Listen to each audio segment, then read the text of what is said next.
ఎప్పుడూ ఒకే విధంగా కాకుండా ఒకసారి ఇలా ట్రై చేసుకోండి రాగి పిండితో. చాలా బాగుంటుంది, హెల్దీ, టేస్టీ. దీనికి కాంబినేషన్ పల్లీల చట్నీ చేసుకోవాలి. దీనికి కావాల్సింది ముందుగా మనం కొద్దిగా పోపు దినుసులు వేసుకోవాలి.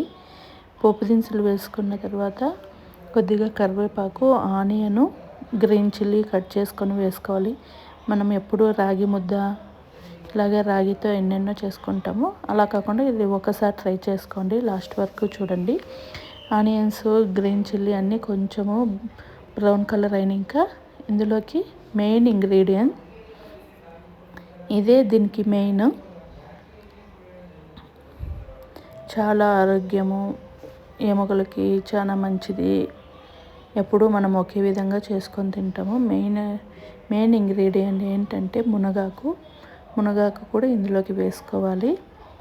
వేసుకొని కొద్దిసేపు మనం మునగాకుని పచ్చివాసన పోయేంత వరకు మగ్గనిచ్చుకోవాలి. మనం ఆల్రెడీ పోపు దినుసులు, గ్రీన్ చిల్లీ అన్నీ వేసుకున్నాం కదా, ఇందులోకి కొద్దిగా సాల్ట్ కూడా యాడ్ చేసుకొని కొద్దిగా మగ్గిన తర్వాత కొద్దిగా వాటర్ పోసుకొని, రాగి పిండి అలాగైనా వేసుకోవచ్చు, లేదంటే నాకు ఉండలు కట్టేస్తుంది అనేసి నేను కొద్దిగా వాటర్లో డైల్యూట్ చేసి వేస్తున్నాను. మీరు కావాలంటే అలాగైనా వేసుకోవచ్చు. వేసుకొని బాగా ఉండలు లేకోకుండా బాగా కలుపుకోవాలి. కలిపేసుకున్న తర్వాత దీన్ని 10 to 15 minutes వదిలేయాలి. వదిలేసి మీకు కావాలంటే కొద్దిగా గీ కూడా యాడ్ చేసుకోవచ్చు.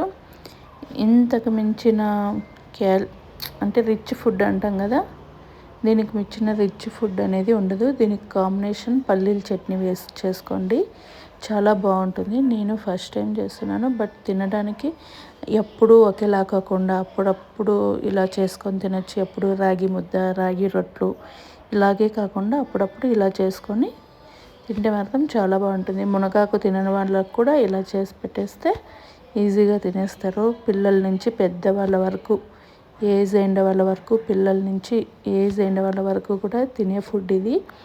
మనకి రాగిలో కాల్షియము అంతా ఉంటుంది.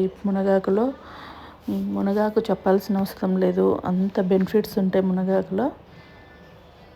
రెండు కాంబినేషను చాలా బాగుంటుంది. ఒకసారి ట్రై చేసుకోండి. ఈవినింగ్ టైంలో లేదా మార్నింగు పిల్లలకి కూడా, మనకి కొంతమంది పిల్లలు మునగాకు తినరు, పెద్దలు కూడా తినరు కొంతమంది మునగాకు.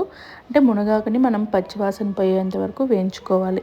వేయించుకుంటేనే మనకి అది స్మెల్ అనేది ఉండదు, ఆ వగర్ అనేది ఉండదు. ఇలా వేయించుకున్న తర్వాత ఇలా చేసుకోవాలి. ఇలా చేసుకొని, ఇది వేడివేడిగా ఉంది అందుకనేసి ఇలా చేస్తున్నాను. మీరు కొద్దిగా మీకు కావాలంటే గీ కూడా చేతికి అప్లై చేసుకొని చేసుకోవచ్చు, లేదంటే గీ కూడా యాడ్ చేసుకోవచ్చు ఇందులోకి. నేనైతే 1 స్పూన్ గీ అనేది యాడ్ చేశాను.